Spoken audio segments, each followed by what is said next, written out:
A new city takes the crown for being murder capital of the United States. News that isn't political. Number 50, the bullet. Let's do it.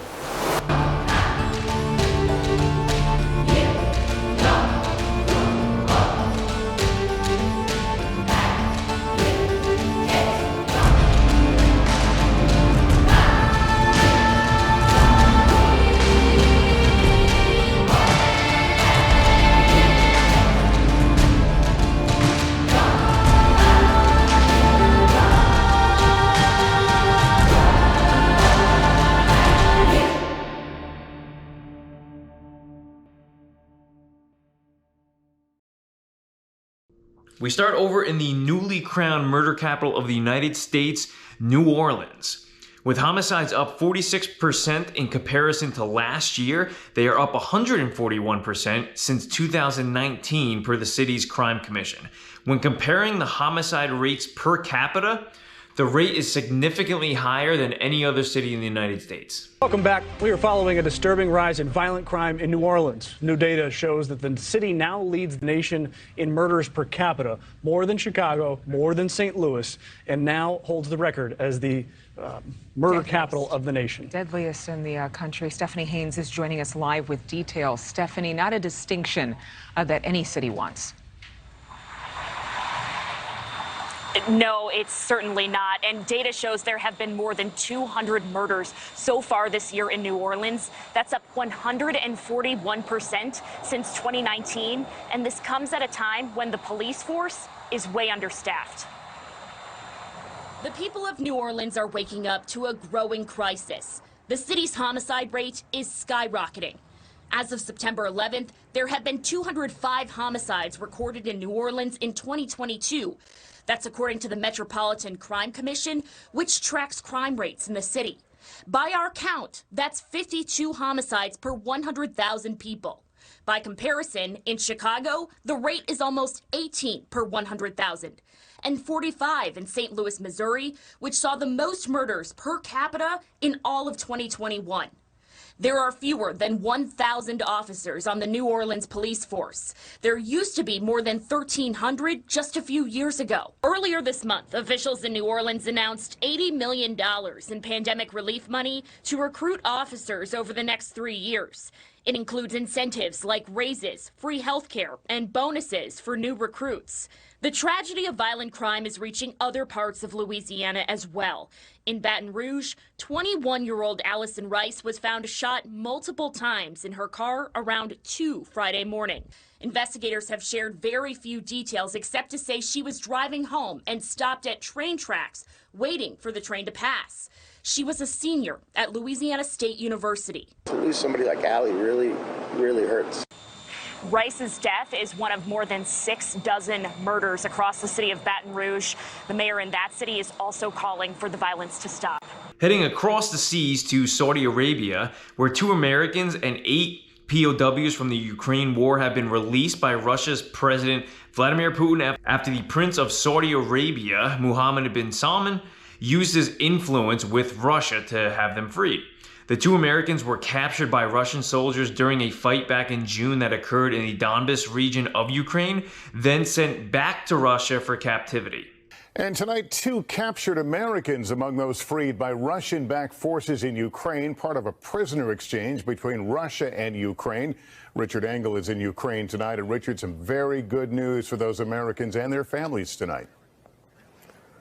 Lester, sometimes we get word of deals like this, but this one was kept completely in secret, and it was negotiated by Saudi Arabia's Crown Prince Mohammed bin Salman, and he managed to secure the release of 10 foreign nationals, including these 2 Americans, Alex Druki and Andy Wen.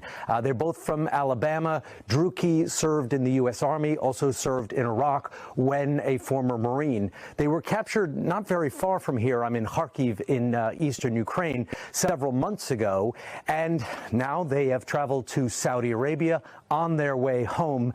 And this is also very good news for the Saudi Crown Prince. Some good press for him, as he is generally considered a global pariah. Jumping to Lebanon now, where this is really bad news.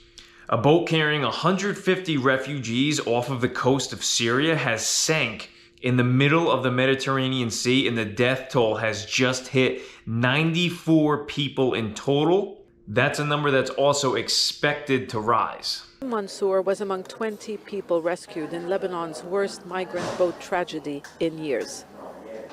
He reached the coast of Syria on Thursday night. He says he can't forgive himself for not saving others. I cry all the time. I'm in shock.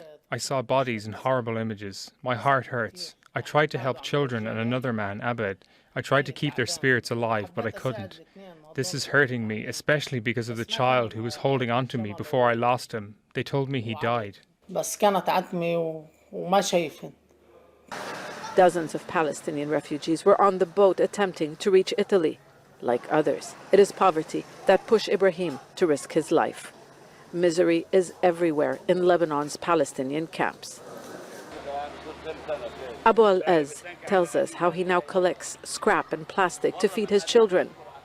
He is a university graduate, but authorities here deny this community basic rights and bars members from many professions so as not to encourage them to stay.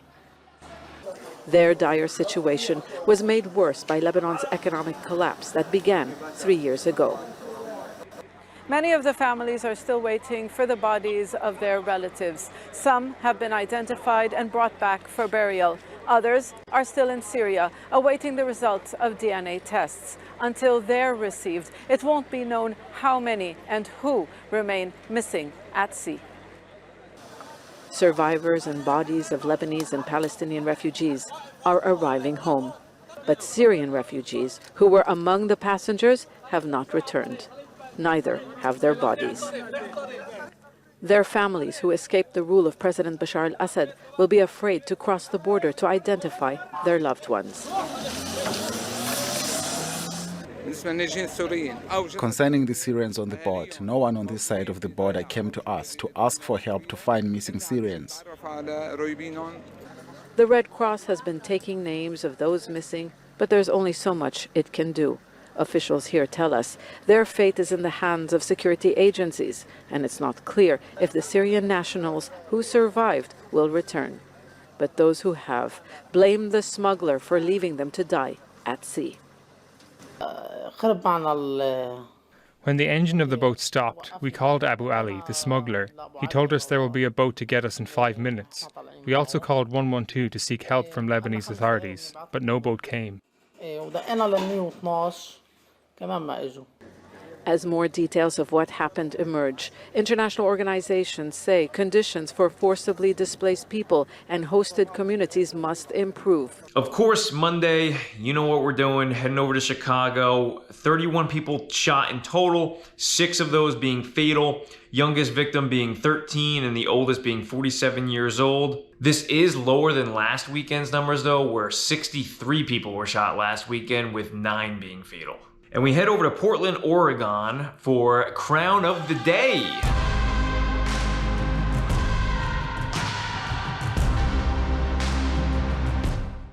As law enforcement in Clackamas County pulled over 2 young men and seized over 90,000 fentanyl pills out of their vehicle. 92,000 pills to be exact, and those unknown to the drug, 1 pill alone could kill someone, which means this could have saved 90,000 lives, which is almost the size of the city of South Bend, Indiana in total. The Multnomah County Sheriff's Office gave us these photos of a drug bust earlier this week. Deputies from the Special Investigations Unit seized 92,000 fentanyl pills, not to mention cocaine laced with the potent drug. No, not at all. Not a huge shock at all. Tracy Moore is a nurse in the emergency department at Providence St. Vincent Medical Center. Tracy says during one shift as recently as last week, 4 people overdosing on fentanyl came into the ED. It's very difficult to process because these are somebody's brother, sister, child, mother, father. If that's not alarming enough, just listen to this. According to the Oregon Health Authority, in 2021, nearly a third of Oregon's counties saw more people die from a fentanyl overdose than from any other overdose. And that same year, authorities seized 1.3 million pills laced with fentanyl. That's a more than 1,000% increase from 2019. The good news is that we have a lot of tools right now. There could be more. I'm sure people are working on that, but we work with what we have. Pharmacist Anthony Tran is referring to naloxone, commonly known as Narcan. It's a nasal spray that can bring people back from a fentanyl overdose. Oregon has a pretty robust initiative to try to make this available to people. And perhaps it's never been more important than right now. Fentanyl seems to be everywhere. If ingested, the tiniest amount can kill you. And with that in mind, just imagine if the drug seized earlier this week made it to the street. Now, if you enjoy getting some of these news stories that you probably don't see come across your timeline, throw a subscribe and I will see you on Thursday.